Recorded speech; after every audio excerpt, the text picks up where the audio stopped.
Welcome everyone to the next episode in our Night Springs series. If you are new, I recommend pausing and watching both the introduction and overlap videos which break down the nature of the TV show before proceeding further.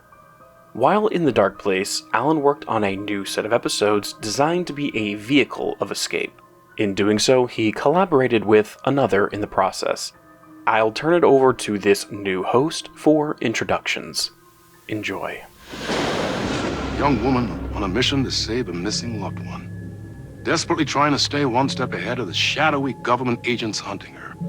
Agents from the very same agency that took the only person she cares about. On her quest, she is guided by her mysterious alien guardian angel. Her guiding star shows her the way, as it always has. She does not know what strangeness awaits her as she follows its unwavering light to the small town of Night Springs. The goal of lore analysis is to use what we know about a setting in order to predict where things are going. So what happens when what we know fails to be of any help? What if the exact same detail can branch out into multiple pieces of contradictory lore? That is one dilemma I came across while reviewing this episode. As we will see, despite these narrative threads taking us to different places, they all bear the same narrative relevance, which in itself could be a clue. I would like everyone to keep this in mind as we proceed. In the North Star episode of Night Springs, our protagonist is known simply as the Sibling. Again, this is not Jesse Faden.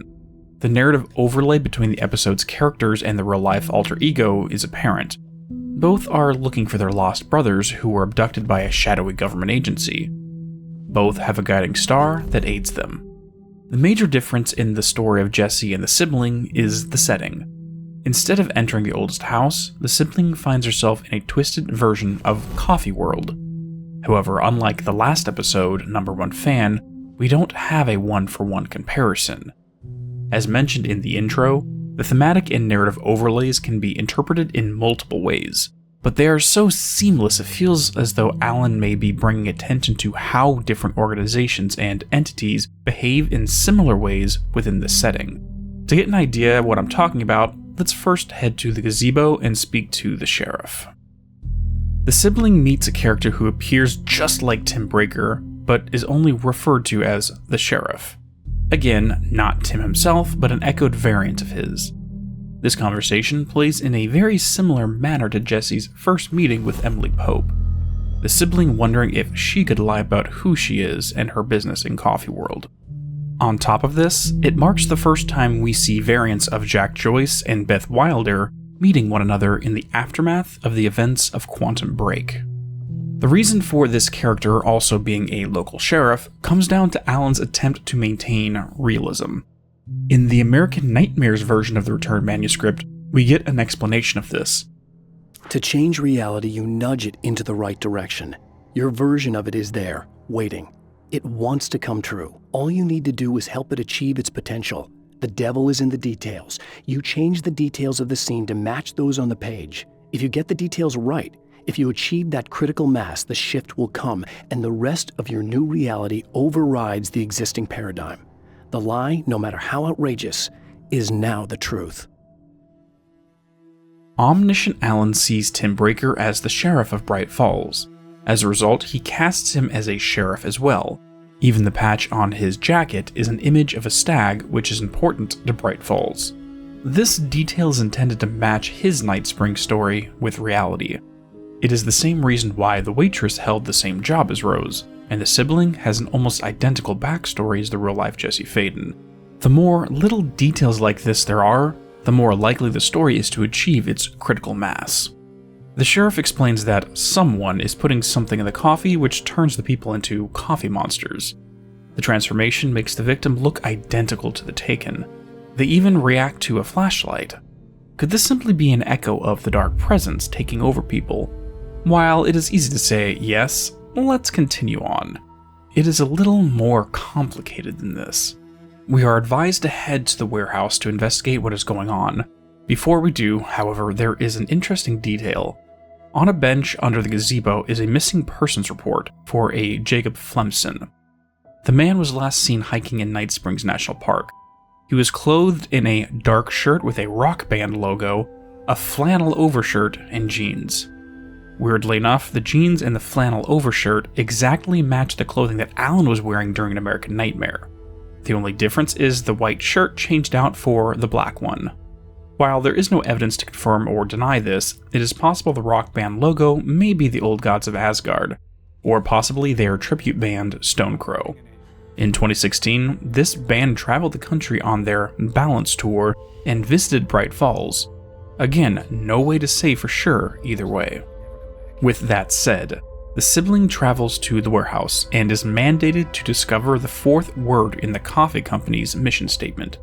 So it is a good enough time to talk about the primary antagonist of North Star, Dark Triangle Coffee. The posters all around town show a variation of the inverted black triangle and the upright white triangle, made to look like a coffee percolator. On top of the name of the company, the narrative overlay is obvious: the board. While we don't know too much about the entities that make up the board, they have a compulsion to be worshipped. In the 1950s, the moment that the FBC uncovered the oldest house, the board made themselves known. The acting director, Broderick Northmore, was deceived into accepting them as overseers to their operations. So much so that he made them a permanent part of the FBC's DNA, placing them in their logo, following their directives to the point where the director was a mere middleman. Even the cigarette brand has the black pyramid front and center, cigarettes that appear in the dark place as well. Initially, it appeared that the coffee was a stand-in for the dark presence as the entities created by drinking it became proto-taken. Now, however, it seems to be the board. The only difference is we never saw a paranatural means of the board filling those under their control with its essence, unless we count the id. The board claimed the FBC as a brainwashed worker bee. It was merely the promise of power that made Northmore give away his autonomy so easily. While not as fantastical, this Faustian deal is just as effective. So what is North Star trying to compare the coffee overlords to? The Dark Presence? Or the board? Well, there is yet another wrinkle. These are not the only two possibilities. In order to learn the Dark Pyramid's mission statement, the sibling must find a VHS tape with an orientation video. Once done, we get an idea for a third candidate for what lies behind the curtain of this episode's enemy. Dark Triangle Coffee is a fast-growing company with ambitions to sweep the nation, and eventually the globe, with our out-of-this-world beverages. Drawn by our coffee's distinctive flavor and our unique beans, people are rushing to join the Dark Triangle movement. The company's mission statement is simple. To drink the truth There. is to become That's what we need. one. Password Our is financial and truth. spiritual growth Now has we been can- accelerating at speeds previously Hey, unknown what to is- humanity. Something is Soon everyone will own Dark coffee. Something is in my head. Please, you need to drink. Please, no, please, Lloyd.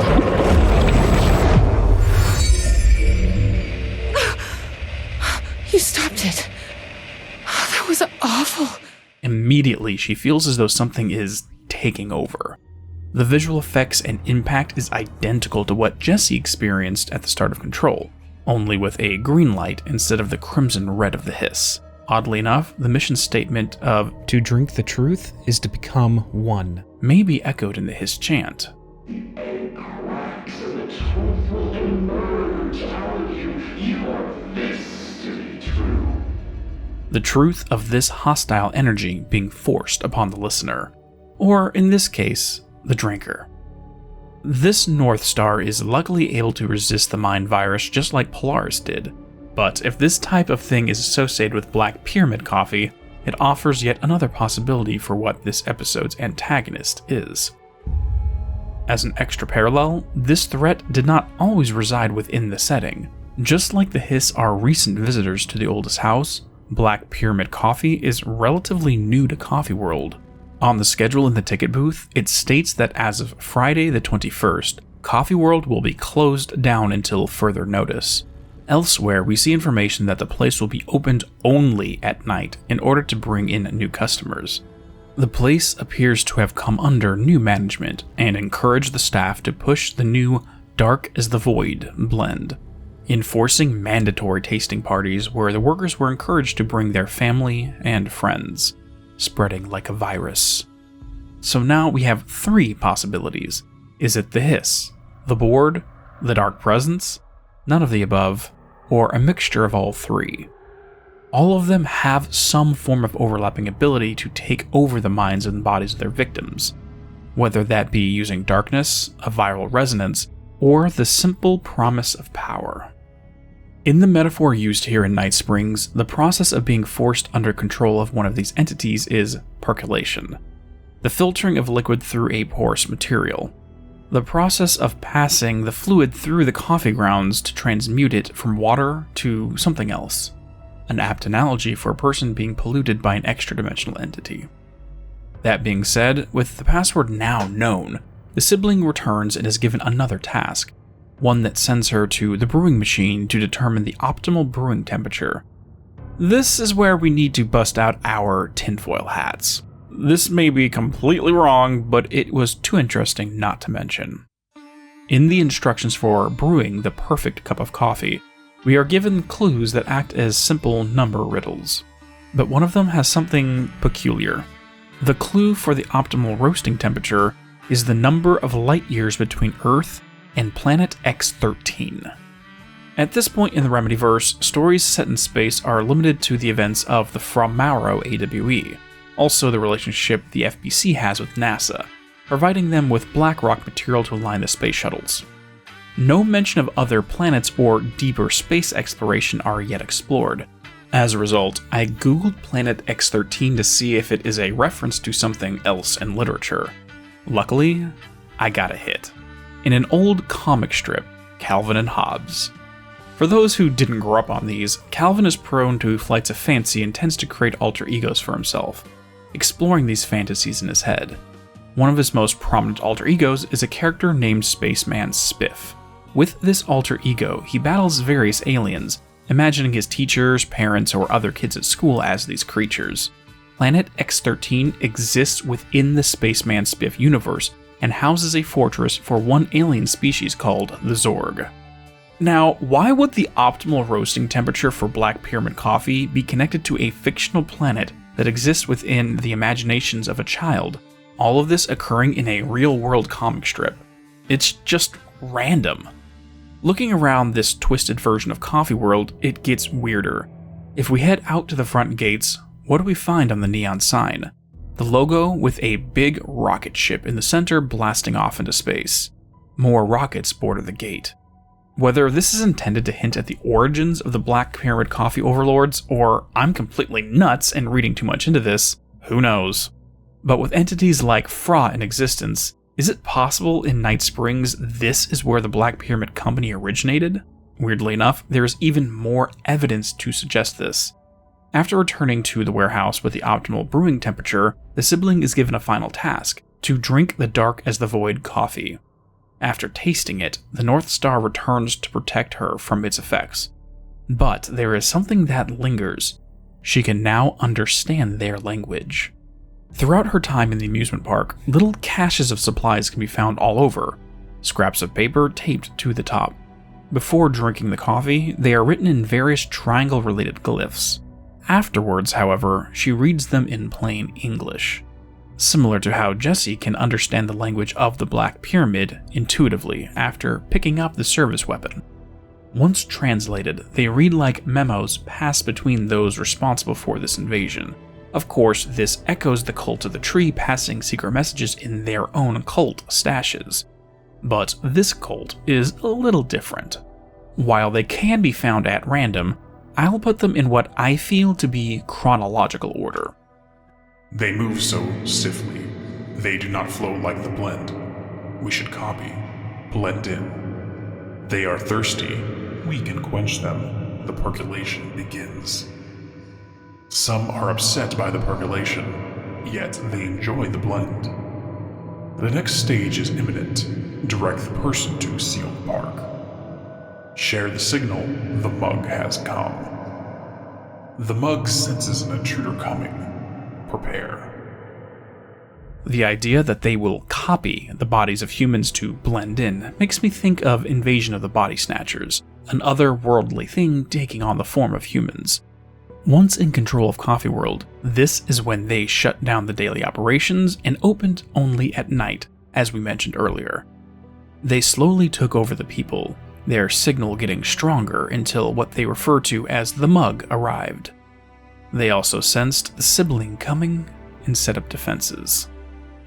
With this in mind, the mention of Planet X-13 as it relates to their roasting temperature makes a little more sense. Only those responsible for the Black Pyramid coffee would write this, because they're the only ones who know. As a result, they have knowledge of this mysterious planet that, in the Calvin and Hobbes reality, is the host for an alien fortress. And with that, let's take off the tinfoil hats and head into the warehouse. Once inside, the Sibling is now without weapons and hides from infected men wearing the Thermos mascot suits. While it can be easy enough to grab the key to the manager's office and head inside, if we sneak past these sentinels, there are some missable notes. In them, we see the fourth and final possible echo for the Black Pyramid coffee. These are written from the perspective of a regular human who drank the coffee and was taken over. I have locked the inner door as they instructed. No one will get past them without the blessing. In another note, I have done their bidding, packed their coffee, and brought the people to Coffee World to share in their blessing. In one of their hotline calls entitled Objects of Power, the board claims that OOPs are holders of the other/blessing, that they hold the reins/law. Almost as though this other Black Pyramid controls that which bears the blessing, an echo of the blessing that these coffee monsters contain. They are holders of sort. Outside of this, the term blessing and blessed are not by accident. The Blessed Organization is yet another group related to all of this, acting as a cult of their own to control the minds of their followers. We can track their activities back to the 50s at least. For more information on this, I'd refer you all over to my Chester Bless and What is the Other videos. With all of this data, we have several contenders for what the thematic echo Black Pyramid coffee can be, acting as the controller of minds and actions. It behaves like a cult. So is it supposed to overlay the Blessed Organization, the Hiss, the Dark Presence, or the Board?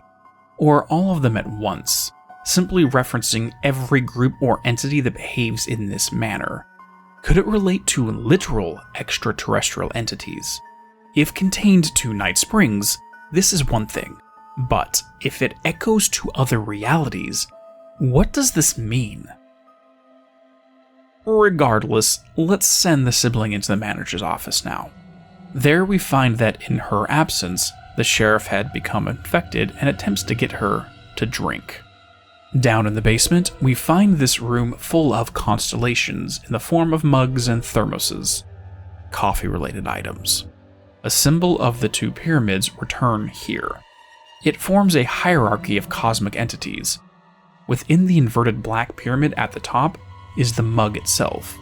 This pyramid connects to the bottom one at 3 points.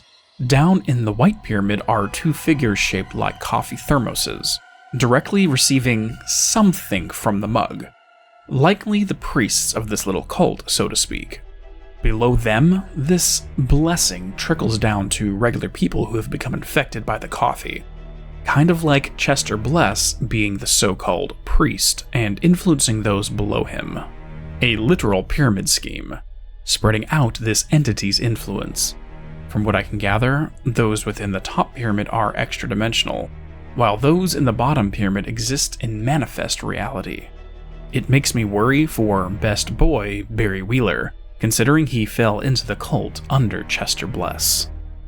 But now it is time to enter the basement and meet the Sibling's brother. Instead of meeting Dylan Faden, we meet someone else. While it is her brother in this Night Springs episode, he appears to her as a variant of Alan Wake. Did Alan really expect this to be a route to escape?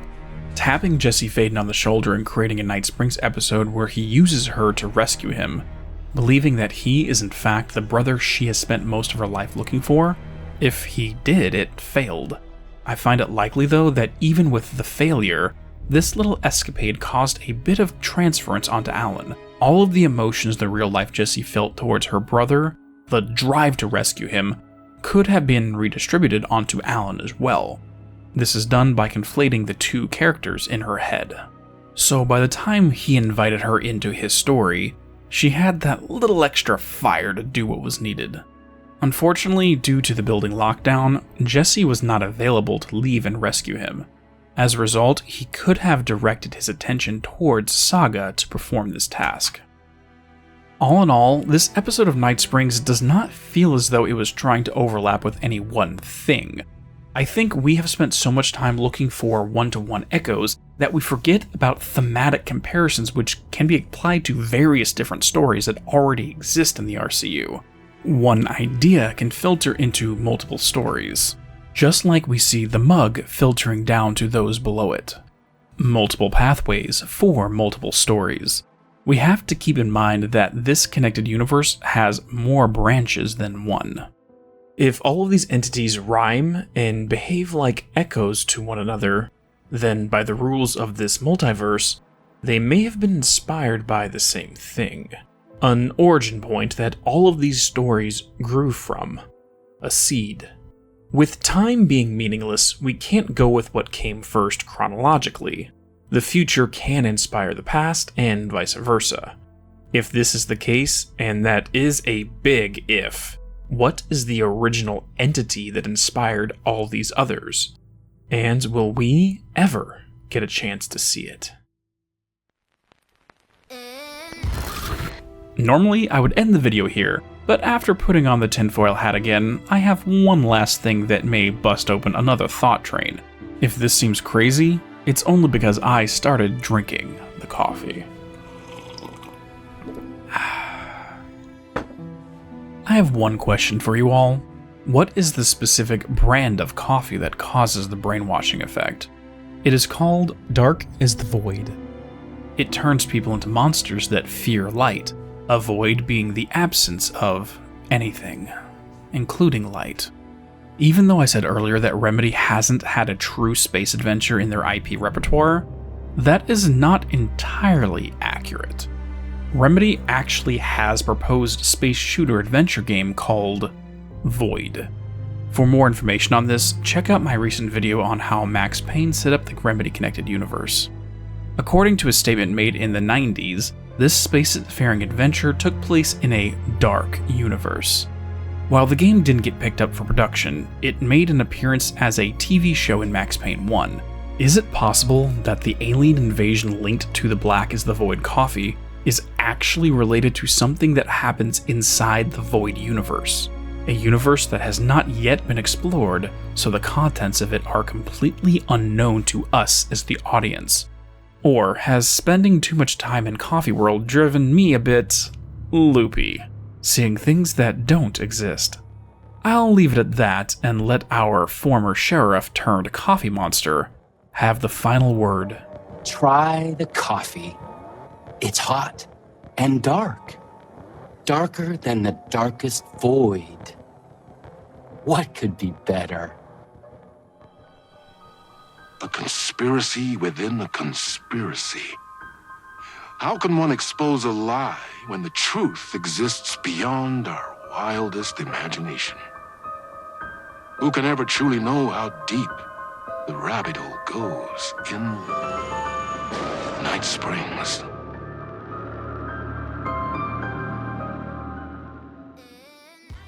Thank you all for watching. If you enjoyed, please drop a like and subscribe to receive updates on future uploads. If you would like to help support the channel, a Patreon has been set up and the link is in the description below. Have a great day and peace be with you all.